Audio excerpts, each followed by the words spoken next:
इतना बड़ा जो बिजनेस हो गया है ये योग से हो गया है। हम चलो तुम भी योग करो ना, फिर माइक क्यों पकड़ो, योग कर लो जाके, बनाओ उसके साथ पतंजलि वाला स्पेस। गौमूत्र तक तो तुमने बेच दिया, गोबर तक, क्या छोड़ा तुमने?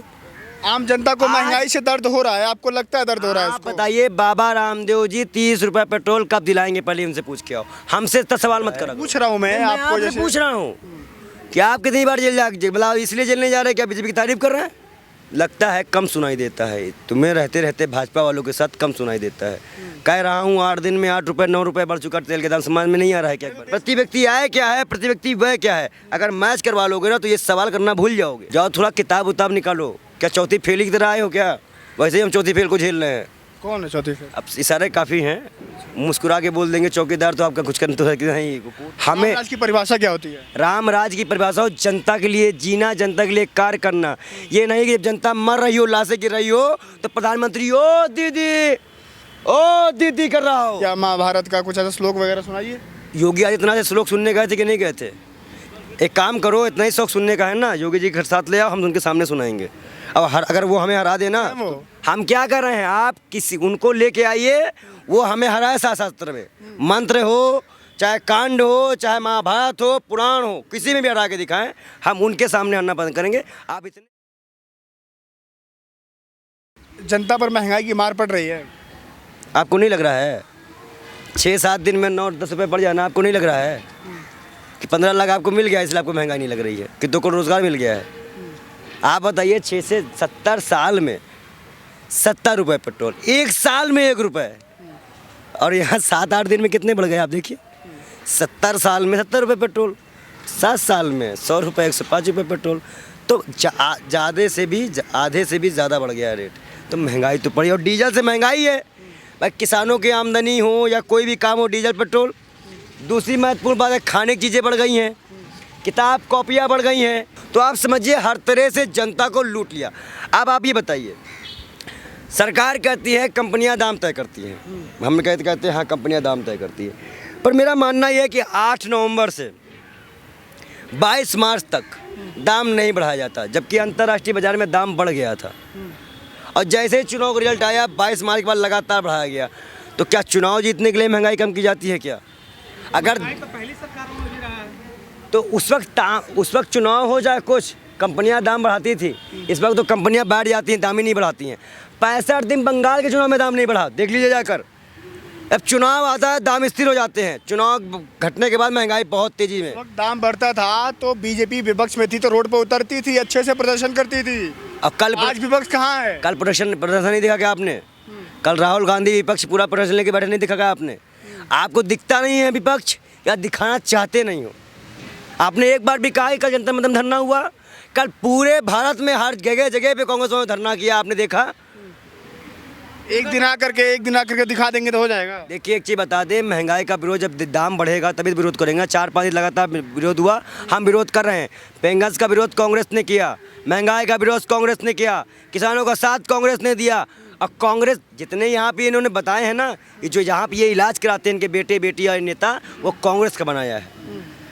7 साल में एक हॉस्पिटल का नाम बताइए मोदी जी के हाथ का, एक हॉस्पिटल का नाम पूछ रहा हूँ, बताइए। वो कहते हैं कि दिन रात भारत आगे बढ़ रहा है, और जो टैक्स से पैसा आ रहा है वो बाबा रामदेव का नाम सुने हैं आप? हाँ। वो कहते थे UP 2 की सरकार में कि पेट्रोल का दाम 30 रुपये होना चाहिए, गैस सिलेंडर का 300। अभी दाम बढ़ गया है, तो पत्रकार सवाल पूछ रहा था, पत्रकार वो भड़क गए। देखिए बाबा हैं, फरेबी है, इनको साधु नहीं ढोंगी कहा जाता है। अरे आप भी तो उसी कैटेगरी से आते हैं। भगवत भी तो एक बाबा संत है ना। गीता में श्री कृष्ण ने एक बात कही थी अर्जुन से कि कलयुग में जब जाओगे, जो ढोंगी होगा ना वो तुमको योगी कहलाएगा। एक साधु एक सरकार में पैसा लेकर कहता है कि 30 रुपये में पेट्रोल दिलाएंगे, आज वही साधु ये कह रहा है कि मेरा बाड़ उखाड़ लो, बोल दिया जो करते बने कर लो। तो समझ जाइए कि इशारा की सरकार किस तरह काम कर रही है। इनके नुमाइंदे की बोली या बताती है कि जब एक बाबा साधु इतनी गुंडाई कर सकता है तो आम जो गुंडे पाल रखे वो कितनी गुंडाई करते होंगे। लोग तो ये भी कह सकते हैं कि आप भी साधु महात्मा नहीं, आप भी ढोंग कर रहे हैं। कुछ श्लोक वगैरह सुनाइए, कुछ श्लोक वगैरह याद है गीता का या महाभारत का, कुछ ऐसा श्लोक वगैरह सुनाइए। योगी आदित्यनाथ से श्लोक सुनने गए थे कि नहीं गए थे? एक काम करो, इतना ही शौक सुनने का है ना, योगी जी के साथ ले आओ, हम उनके सामने सुनाएंगे। अब अगर वो हमें हरा देना तो छोड़ दीजिए। योगी जी को सीधे चुनौती दे रहे हैं। क्यों? जो मंत्र ना पढ़ पाए तो हमारा टेस्ट लेने आए हो ना, तो हम तुमको क्यों सुनाए? महंत हैं वो। हम क्या कर रहे हैं? आप किसी उनको लेके आइए, वो हमें हराए शास्त्र में। मंत्र हो, चाहे कांड हो, चाहे महाभारत हो, पुराण हो, किसी में भी हरा के दिखाएं, हम उनके सामने आना बंद करेंगे। आप इतने बड़े नहीं हो कि हम धर्म का ज्ञान आपके सामने खोलें, और ना इतने बड़े आप धार्मिक व्यक्ति हो कि आप हमसे हमारा ज्ञान पूछो। ज्ञान हम दिखाएंगे, लेकिन वक्त आने पर। हर वक्त ज्ञान दिखाने का समय नहीं होता। अच्छा, बाबा रामदेव जो हैं, बाबा रामदेव को लेकर क्या लगता है कि वो लोग कहते हैं कि वो व्यापार में बिजी रहते हैं, लेकिन वो तो योग करते हैं और देश कहते हैं कि देश इतना मजबूत बड़ा हो जो रहा है। बिजनेस हो गया है, देखिए चाटुकारिता वाली बात करने आए हो तो बताओ, इतना बड़ा जो बिजनेस हो गया है, ये योग से हो गया है। हम चलो तुम भी योग करो ना, फिर माइक क्यों पकड़े? योग कर लो जाके, बनाओ उसके साथ पतंजलि वाला स्पेस। मजाक मत बनाओ। पैसा लूट लूट के जो खाए गए हैं, पतंजलि का प्रोडक्ट पता है कितने का है? गौमूत्र तक तो तुमने बेच दिया, गोबर तक। क्या छोड़ा तुमने? आम जनता को महंगाई से दर्द हो रहा है, आपको लगता है दर्द हो रहा है आप उसको? बताइए, बाबा रामदेव जी 30 रुपए पेट्रोल कब दिलाएंगे? पहले उनसे पूछ के आओ, हमसे इतना सवाल मत करा करो। मना कर दिए वो, तो कह रहे हैं कि हम जवाब नहीं देंगे। हाँ, तो मना कर दिए ना, तो अब जनता उनको मना करने वाली है बहुत जल्दी। पतंजलि के सामानों का पूरी तरह से बहिष्कार किया जाएगा पूरे इंडिया से। इसका भी मूवमेंट हम चलाएंगे। ट्विटर पे ट्रेंड चालू हो चुका है। आप एक साधु महात्मा हो, एक साधु महात्मा का विरोध कर रहे हैं आप तो। आप सोच रहे, आप क्या हमें रावण का साथ देने के लिए भेज रहे हैं क्या, या राक्षस का साथ देने में? जो जनता का ना हुआ ना, वो किसी का नहीं है। अगर मेरा भाई बाबा रामदेव की जगह पे होता ना, तो मैं उसका भी बिरचोर विरोध करता। भगवत गीता में श्री कृष्ण ने निष्काम कर्मयोग अपनाने के लिए कहा है। महाभारत की लड़ाई कोई बाहरी में नहीं हुई थी, कौरव और पांडवों में हुई थी। एक ताऊ का लड़का था और एक चाचा का लड़का था। तो आप समझिए, गलत कोई भी होगा, विरोध उसका भी होगा, चाहे वो हमारी जाति का हो, चाहे हमारी जाति का ना हो। अगर हमारा अपना भी गलत करे और उसको हम बचा रहे हैं, तो वो निष्काम कर्म योग नहीं है, उसे न्याय नहीं कहते। अच्छा, अगर राम के नाम में 5 किलो संकल्प दिए क्या हो? धर्म के नाम में बड़े बनते हो ना। पेट्रोल के दाम घटा दो, त्योहार आ गए। चीज़ें के दाम घटा दो, महंगाई का कम करो ना। त्योहार है तो दुकानें क्यों बंद कर? एक तो महंगाई बढ़ा दिए, ऊपर दुकानें बंद करवा दो। कर्नाटक में दुकानें नहीं लगाने दी जा रही है किसी विशेष धर्म को। आप बताइए, इतना बड़ा प्रोपेगेंडा है इंडिया में। तो इसलिए सरकार के खिलाफ बोलना तो जायज़ है, अब बोलते रहेंगे, ये जान लीजिए। आप महंगाई कम नहीं कर पा रहे हो। हमें लगता है जेल वेल जाने से? पूछ रहा हूँ मैं आपको, आपसे जैसे पूछ रहा हूँ कि आप कितनी बार जेल मतलब इसलिए जेल नहीं जा रहे? क्या बीजेपी की तारीफ कर रहे हैं?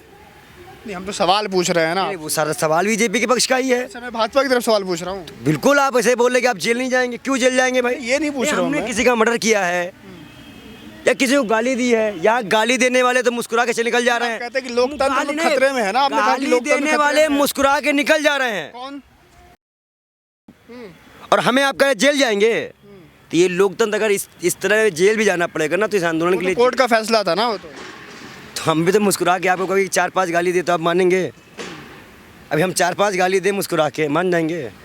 बोलिए। हाँ, कोर्ट का फैसला वो भी मान लीजिएगा कि 4-5 उठा के दे देंगे पंडित। तो सरकार गलत कहाँ पे है कि आपको ये सब करना पड़ेगा? सरकार तो सब कुछ बढ़िया कर रही है। लगता है कम सुनाई देता है तुम्हें, रहते रहते भाजपा वालों के साथ कम सुनाई देता है। कह रहा हूँ 8 दिन में 8 रुपये 9 रुपये बढ़ चुका तेल के दाम। समझ में नहीं आ रहा है क्या? 10,000 जो एयरपोर्ट बेचेगा उसमें कर्मचारी निकल गए हैं, रेलवे कर्मचारी हो गए। मेरे भाई साहब, मैं माफ़ी चाहूँगा, आप पढ़ा करो। आप देखिए बेरोजगारी दर कितना इस तक चल रहा है और महंगाई दर क्या है, प्रति व्यक्ति आय क्या है, प्रति व्यक्ति व्यय क्या है। अगर मैच करवा लोगे ना, तो ये सवाल करना भूल जाओगे। जाओ थोड़ा किताब उताब निकालो। क्या चौथी फेल की तरह आए हो क्या? वैसे ही हम चौथी फेल को झेल रहे हैं। कौन है चौथी फेल? अब इशारे काफ़ी हैं, मुस्कुरा के बोल देंगे चौकीदार, तो आपका कुछ करने तो नहीं, वो कोर्ट है, मुस्कुरा के कर कह देंगे। आगे कुछ भी कर देंगे। अरे मुस्कुरा के तो कहा गया ना भाई, हम तो बोल ही रहे हैं भाई। मुस्कुरा के आप कुछ भी बोलिए।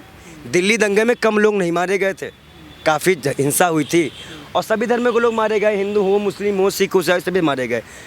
किसी ने अपने अच्छा, एक सवाल महंगाई को लेकर के जनता से कुछ कहना चाहते हैं? एक मिनट, किसी ने बाप खोया है, किसी ने पति खोया है। मैं गया तो उस इलाके में, मैं देखा हूँ। और सबसे महत्वपूर्ण बात यह है भाई कि हमें हमारा भारत दो, संविधान दो, खाने पीने की चीज़ें दो, हमें राम राज से मतलब नहीं है। राम राज नहीं चाहिए? नहीं। एक साधु महाराज संत आदमी को राम राज नहीं चाहिए? राम राज हमें इनका नहीं चाहिए। हमें राम राज की परिभाषा क्या होती है? राम राज की परिभाषा हो जनता के लिए जीना, जनता के लिए कार्य करना। ये नहीं कि जब जनता मर रही हो, लाशें गिर रही हो, तो प्रधानमंत्री ओ दीदी कर रहा हो। याद करिए बंगाल का चुनाव, बेशर्मी बहुत किए हैं। कभी वक्त मिलेगा आइएगा, आंकड़े हमारे पास हैं, समय दीजिए, हम सबूतों के साथ आपसे बात करेंगे विद फाइल। धन्यवाद।